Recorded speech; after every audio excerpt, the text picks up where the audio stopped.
say I'm a dreamer, but I'm not the only one. I hope someday you'll join us. And the world is one. Imagine love.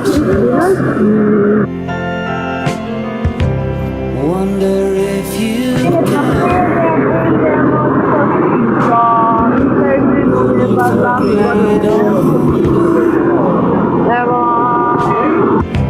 a brotherhood of man. Imagine all the people sharing. V Stranki za zdravo družbo smo veseli, da smo v samo enem mesecu od 2 razpisanih mesecev, ki je predsednik državnega zbora, zbrali zadostno število 5000 podpisov za naš predlog zakona o nalezljivih boleznih. Ključna sprememba v tem zakonu je, da se odpravi obvezno cepljenje po vzoru držav, kot so Avstrija, Švica in pa Norveška.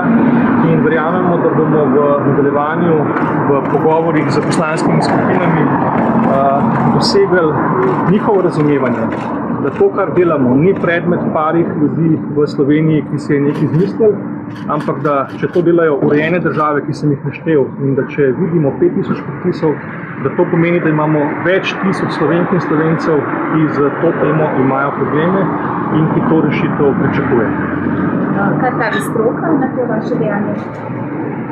Stroka po naših preverjenih informacijah je razdeljena v smislu podpore cepljenja ali ne podpore cepljenja. Zbrali smo več 10 izjav mednarodnih strokovnjakov, ki smo predložili predlogu zakona, ki pravijo, da cepljenje lahko škodi, predvsem pa ves čas izpostavljamo problem varnostnih študij, ki jih v Sloveniji ni, oziroma kdorkoli se je poskušal dokopati, do njih ne uspel priti. Lahko samo še eno vprašanje, mogoče malo neposrečen čas, bomo rekli, glede na to, da je vlada nekakšno skrb, bomo rekla, ne panika zaradi koronavirusa. Ne razumem, ker po mojih informacijah koronavirus ni naravni virus, ampak je predmet, vsaj po dosedaj zbranih informacijah, umetno nastal virus, ki je iz nekje všel, tako da kdorkoli se je z njim igral, je naredil problem zagotovo. Kakšna pa je razlika med umetnim virusom in naravnim virusom? Kaj se tiče posledic? V tem, da bi lahko bil neprimeren čas, če bi govorili o tem, da bi se neka naravna bolezen razraščala, mi pa tukaj govorimo o nečem, kar se je nastalo nekje in se zdaj širi. Kolikor jaz vem, danes ne obstaja nobenih cepiv, ki bi kakorkoli sploh kdorkoli rekel, da lahko pomagajo, in da v bistvu vsi pozivajo predvsem na povečano stopnjo preventive in na jemanje dodatnih vitaminov. Ampak mi ne govorimo o temu, ali so cepiva primerne ali ne. Govorimo o najpomembnejši demokratični pravici vsakega posameznika v demokratični družbi, da sam odloča o svojem telesu in o medicinskih posegih. To je namen zakona, oziroma podpisov za spremembo zakona, ki smo ga danes prinesli v državni zbor. Kako mogoče na nek način s tem tudi druge ogrožaš, če ne cepiš sebe? To je pa zagotovo napačna informacija, ker nobena znanstvena raziskava ne dokazuje, da bi necepljeni na kakršenkoli način bili bolj prenašatelji virusov kot cepljeni, in znanstveno je dokazano, da so približno 50% tisti, ki prenašajo virus. Smem navedati sam na to, ne? Zdaj rekli ste, da boste šli tudi do posameznih poslanskih skupin, ne? Pa ravno malo prej prišlo obvestilo, da bo jutri pa SMC, počne Jani Möderndorfer, bodo vložili zakon, s katerim bi, omejili vpisne cepljenih otrok v javne vrtce ali pa sofinancirane vrtce in tako naprej. Kako pa to komentirate? Dejanje gospoda poslanca, če je res nisem ga videl, je pričakovano, odzmeraj služi interesom industrije in še nikoli ni naredil nič, kar bi bilo res v skrbi državljank in državljanov. Mi smo tukaj zaradi 5000 podpisov oziroma 5500, ki smo jih nanesli, ne pa zaradi interesov katerekoli kapitalske industrije. Lahko prosimo še za ime pa priimek. Gregor Kos, predsednik Stranke za zdravo. Vi ste Vi ste me hodili še nekaj vprašati? Mislim, to sem že vprašala, če imate še nekaj dodati. Na splošno bi povedal, da Gregor bi mogoče dopolnil, da obstaja več kot 1000 neodvisnih znanstvenih raziskav, ki kažejo povsem drugo sliko o cepljenju, kot zdravstvene oblasti pišejo. Več kot 1000 neodvisnih znanstvenih raziskav in mislim, da ljudem nihče ne bi smel vzeti pravice, da se sami odločijo ali bojo verjeli raziskavam, ki jih financira farmacija, ali bojo verjeli raziskavam, ki so neodvisne znanstvene raziskave. Lahko eno od teh raziskav citirate, če spode jaz pogledam? Ne morem.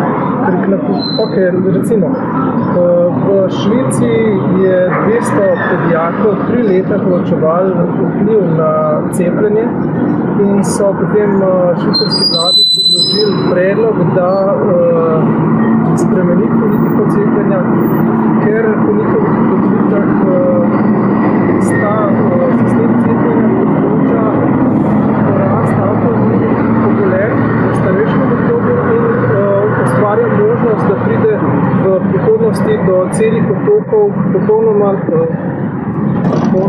neimunne populacije.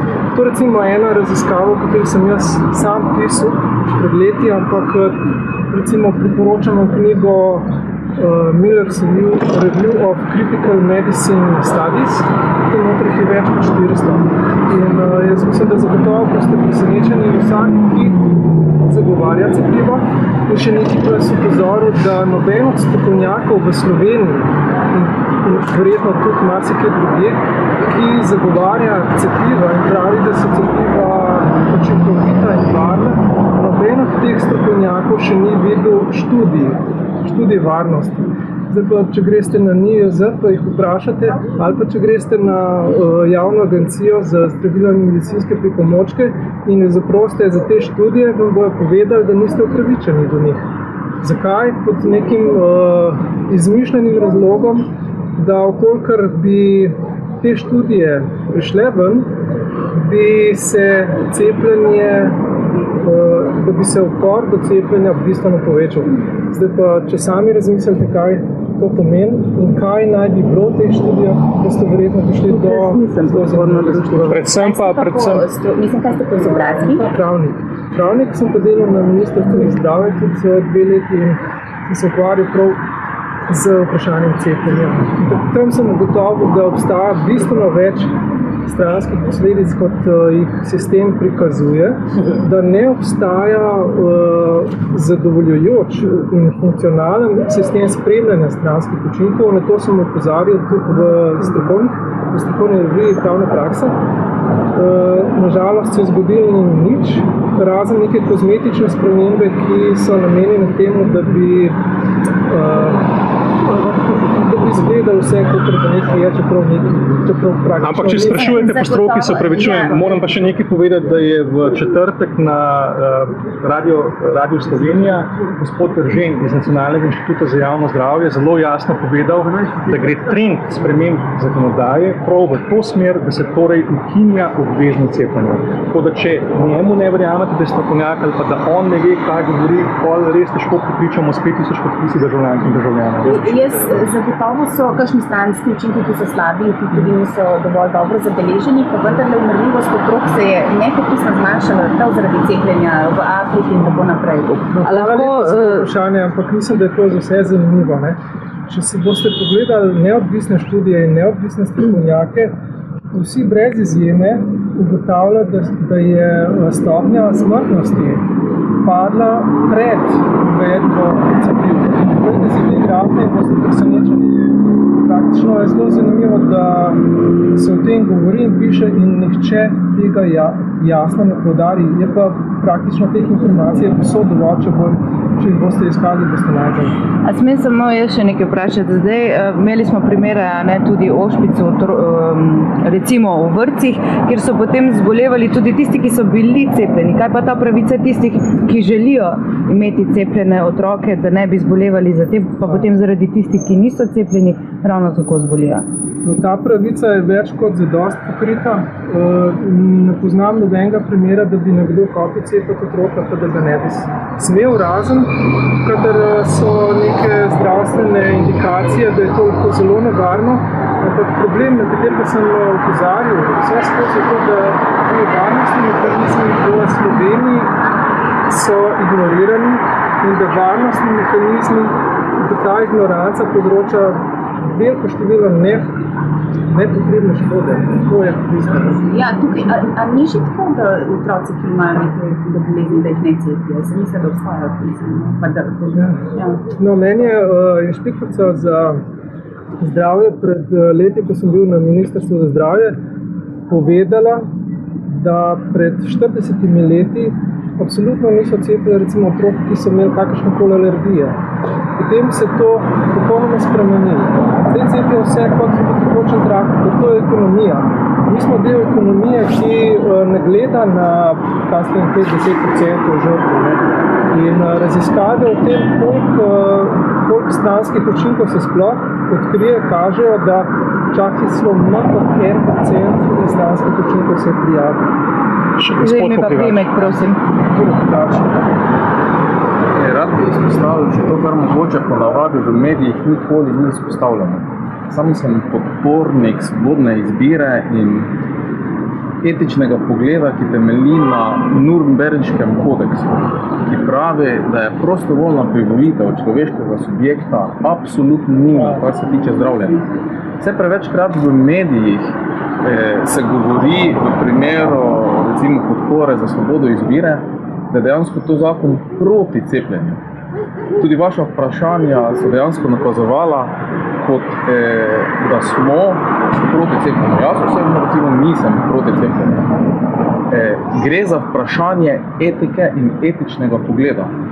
In sicer utilitarističen etičen pogled daje v ospredje družbo in bo šel v način prisile, obveznosti cepljenja.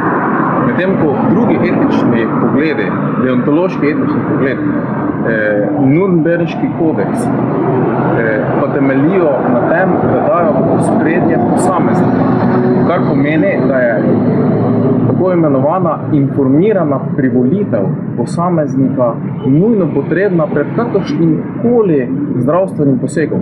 Cepljenje je samo en izmed možnih zdravstvenih posegov.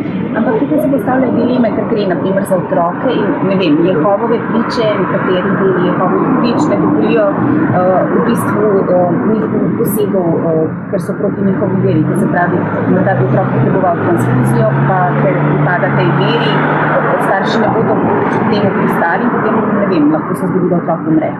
Ali je to ta še vseeno, no, pač tukaj odločajo vendarle starši, ne otroci, ne, ker so premajhni za to, da bi odločili sami. Ja, dejansko tu gre ponovno vprašanje, kdo primarno odloča za otroke. Je to država ali starši? Po otrokovi to je drugo. Če mu škodijo, logično, mora zakon dejansko nekako čuvati otroka pred zlorabo, ampak primarno odgovornost do otrok imajo starši, ne država. In dejansko za vsako zdravljenje je nujno potrebna informirana privolitev. In kaj to pomeni? 2 točki. Na prvem mestu obvezno potrebujemo znanost, neodvisne znanstvene raziskave in ozaveščenost, o kateri je spregovoril tudi prejšnji teden gospod Ivan Eržen. In to prvo. In na drugem mestu jaz verjamem, da vsak starš ali posameznik, pa tudi vi, verjetno želite sebi pa svojim otrokom najboljše. Je tako? Mislim, da ni tako. Ne vsak, to pa ni neko univerzalno. Na splošno verjetno vsak želi dobro. Sam sem starš, vem, da svojemu otroku želim dobro. In dejansko je potrebna informirana privolitev, znanost na prvem mestu in potem možnost, da se posameznik svobodno odloči. You may say I'm a dreamer, but I'm not the only one. I hope